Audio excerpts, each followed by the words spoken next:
ಹೇಳಿಕೆ ನೀಡಿದ್ರ ಬಗ್ಗೆ ತಪ್ಪು ಗ್ರಹಿಕೆ ಆಗಿರುವಂಥದ್ದು.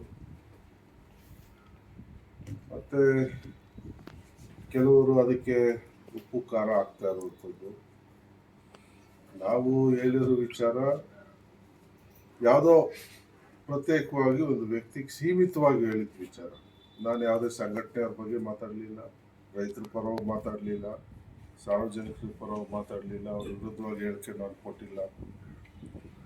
ನಾವು ಇಲ್ಲಿ ಬಂದಿರೋದು ರೈತರ ಕೆಲಸ ಮಾಡೋಕ್ಕೆ, ಸಾರ್ವಜನಿಕರು ಕೆಲಸ ಮಾಡೋಕ್ಕೆ, ಬಡವರ ಪರವಾಗಿ ಕೆಲಸ ಮಾಡೋಕ್ಕೆ, ಸಂಘಟನೆಗಳಿಗೆ ಬೆಂಬಲ ಕೊಡೋಕ್ಕೆ, ಮಾರಲ್ ಸಪೋರ್ಟ್ ಕೊಡಬೇಕು, ಇವೆಲ್ಲ ಮಾಡ್ಕೊಂಡು ನಾವು ಬರ್ತಾ ಇರೋದು. ಇದ್ರ ಮಧ್ಯೆನೂ ಕಳ್ಳರು ಕಾಕ್ರು ಒಬ್ಬೊಬ್ರು ಇರ್ತಾರೆ. ಎಲ್ಲ ನಿಮಗೂ ಗೊತ್ತಿರೋ ಸತ್ಯನೇ ಅದು. ನಾನೇನು ಸುಳ್ಳು ಮಾತಾಡಲ್ಲ ಅಥವಾ ನಾನೇನು ಸಮರ್ಥನೆ ಮಾಡ್ಕೋಕ್ ಹೋಗಲ್ಲ.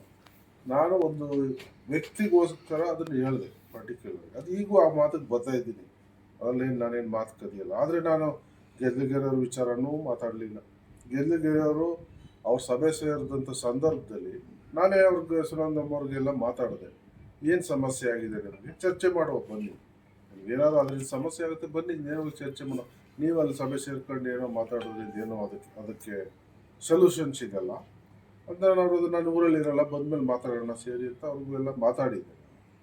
ನಾನು ಹಂಗೇನೋ ಸುಮ್ಮನೆ ಯಾರೋ ಓಟ ಮಾಡೋದು ಎಲ್ರದ್ದು ಹಕ್ಕಿರ್ತದೆ, ಅದು ನ್ಯಾಯಯುತವಾಗಿ ಮಾಡೋದಕ್ಕೆ ನಾವೇನು ಅದನ್ನು ನಾವು ಕ್ವಶನ್ ಮಾಡಲ್ಲ.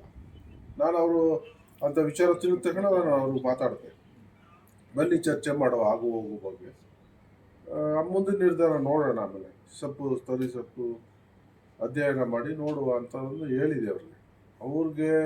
ಅವ್ರು ಹೇಳೋ ಪ್ರಕಾರ ನೀವು ಮಾಧ್ಯಮದವ್ರು ಯಾರೋ ಅವ್ರಿಗೆ ಮಿಸ್ಗೈಡ್ ಮಾಡಿದ್ದೀರಿ ಅಂತಂದು ಹೇಳ್ತಾರೆ.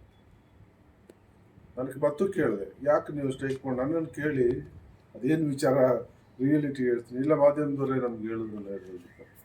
ನಾವೇನು ಗೆದ್ಲಿಗೆರೆ ವಿಚಾರ ಮಾತಾಡಲಿಲ್ಲ. ನೀವು ಯಾಕೆ ತಪ್ಪು ಮಾಹಿತಿ ಕೊಡ್ತೀರಾ ಅಂತ ಗೊತ್ತಿಲ್ಲ ಮಾಧ್ಯಮದವರು. ಹೋಗ್ಲಿ, ಇಷ್ಟು ದಿವಸ ನೂರಾರು ಒಳ್ಳೆ ಕೆಲಸ ಮಾಡ್ತಾ ಇದ್ದೀವಿ.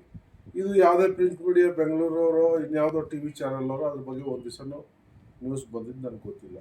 ಇದು ಯಾವುದೋ ವಿಚಾರ ತಗೊಂಡು ಯಾವನೋ ಇವರು ರೈತರ ವಿರುದ್ಧ ಮಾತಾಡಿದ್ರು ಅಂತ ಹೇಳ್ತಾರೆ. ನಾನು ಯಾವ ರೈತರ ವಿರುದ್ಧ ಮಾತಾಡಿದ್ದೀನಿ? ಸರ್, ವಿಷಯ ಯಾವುದು